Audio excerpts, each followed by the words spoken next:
அஸ்ஸலாமு அலைக்கும் வரஹ்மத்துல்லாஹி வபரகாத்துஹு.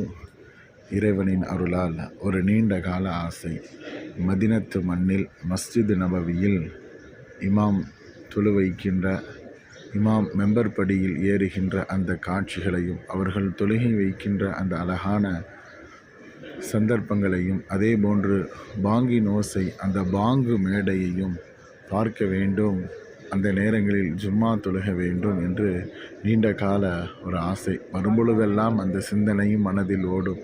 இறைவன் அருளால் இன்றைய நாள் ஃப்ளை நுஜூம் உம்ரா டிராவல்ஸின் மூலமாக இந்த ஏப்ரல் 7ஆம் நாள் உம்ராக்கு வந்திருந்தோம். மக்கமா நகருடைய அமல்களை எல்லாம் முடித்துவிட்டு மதினமா நகருக்கு வந்து இன்றைய ஜும்மாவில் இறைவனின் அருளால்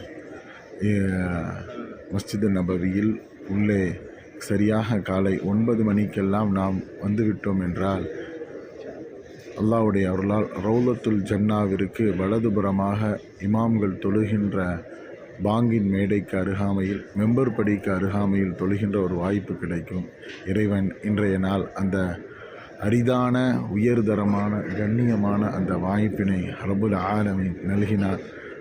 நாங்களும் எங்களுடைய நண்பர்களும் உம்ரா வந்த தோழர்கள் எல்லாம் கலந்து கொண்டோம். வல்ல நாயன் எங்களுடைய உம்ராவை கபூல் செய்ய வேண்டும். இந்த உம்ராவினுடைய சர்வீஸிற்கு யாரெல்லாம் உடலால் பொருளால் பாடுபடுகின்றார்களோ, சிந்தனையால் பாடுபடுகின்றார்களோ, அந்த மக்களுக்கு அல்லாஹ் உயர்ந்த அந்தஸ்தையும், இந்த நிறுவனம் வாழ்வாங்கு பல ஆண்டுகள் சமுதாயத்திற்கு பணி செய்ய வேண்டும், இந்த நிறுவனம் மக்களுக்கு பயன்பெறுகின்ற வகையில் அமைய வேண்டும் என்று இந்த ஜும்மாவுடைய நாளில், நல்ல நாளில் நாம் துவா செய்வோம். அதே போன்று வல்ல நாயன் யாரெல்லாம் எந்தெந்த தேவைகளை எல்லாம், ஹாஜத்துகளை எல்லாம் இறைவனிடத்திலே முன்னிறுத்துகின்றார்களோ, இந்த ஜும்மாவிற்கு பிறகு இறைவனுடைய அருளில் இறங்குகின்ற இந்த பொன்னான மஸ்ஜித் நபவியில் நாம் துவா செய்வோம். வல்ல நாயன் அவர்களுக்கு கபூல் செய்த அருள் புரிவானாக. அவருடைய ஹலாலான ஹாஜத்துகளை, தேட்டங்களை அல்லாஹ் பரிபூர்ணமாக ஆக்கி கொடுப்பானாக. நம்முடைய வாழ்வையும் இந்த மதினத்து மண்ணில் திரும்ப திரும்ப நாயகத்திற்கு சலாம் சொல்வதற்கும், நாயக வழியில் நடப்பதற்கும், காபாவை வலம் வருவதற்கும், உம்ரா ஹஜ் தொடர்படியாக நம்முடைய வாழ்க்கையில் செய்வதற்கும் வல்ல நாயன் தௌஃபீக் செய்ய வேண்டும்.